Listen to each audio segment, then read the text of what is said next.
Good afternoon, this is Evan with Build Brothers Roofing and Solar doing a digital inspection out here for a homeowner.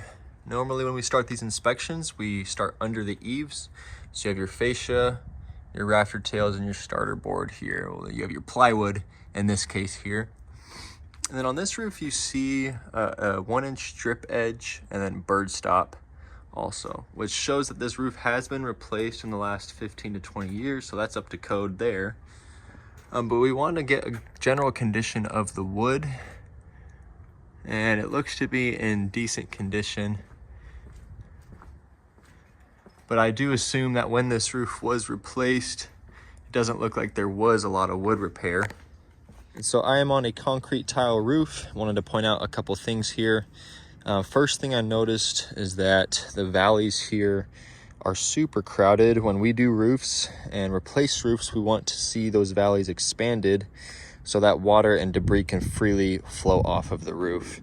This homeowner is experiencing a water leak into the bedroom in this vicinity here. So the underlayment in this section has failed because it has allowed that water to get through. You have your original dormer vents. The penetrations were sealed back when the roof was replaced. The roof has been replaced in the last 15 to 20 years. I would assume it's about that old. Now to get to the most important part of a tile roof is the underlayment, which keeps the home waterproof. Now, fresh felt paper is dark, it's gritty, and it's thick. This sample here has those qualities, so it does look to have been replaced in that 15 to 20 year time frame. But what I wanted to point out is I found a different sample of underlayment where there was a broken tile, and it looks quite different.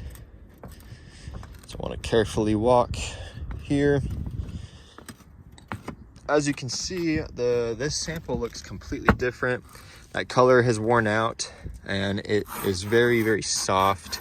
You have debris building up and it's lost that quality that you see with fresh felt paper. So this looks like the original paper. And so what I'm assuming is that when the roof was replaced, it was only a partial job.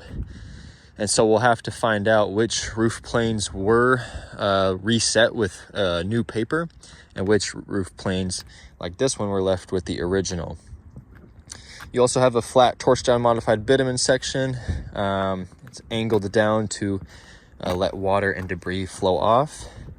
Then you have a torch down modified bitumen section for the patio cover here. Now, since this is not over a living area, it's not imperative that we have to replace it. But it doesn't look to have been replaced professionally. The bleed out is way too thick. We only want to see a 1/4 inch bleed out. And you do see some ponding water in this area here. But again, it's not over a living area, so I don't see a huge need for it to be replaced. Now, the main issue with this roof is that the home was built in '85. And so if the roof replacement project was only a partial, you still have some of those areas, some of those roof planes that are the original paper. And so there eventually will be a lot of failure points coming up here soon. And especially now that you have a leak happening into this home, that's not going to be the first around the sections that are original. And so what I am going to recommend, in my professional opinion, is a full replacement project. Because when you do a roof replacement project, you want to get it done once, you want to get it done right so that you're not having any issues for the foreseeable future, and it leaves the roof in the fantastic shape. But if the homeowner would like to do a partial lift and reset, where we only reset and replace the sections that are still original, we can absolutely do that as well. So what we'd be doing is we would lift up the tile, stack on the ridge, tear all the way down to the wood decking where we would dress any bad wood and repair it and replace it. And then we would be installing our titanium fire resistant underlayment, which is a huge upgrade from the felt paper. We'd be installing a brand new 2-inch strip edge around the perimeter of the home, new bird stop, and then we would be deleting the original dormer vents because these are very invasive penetrations that often cause leaks.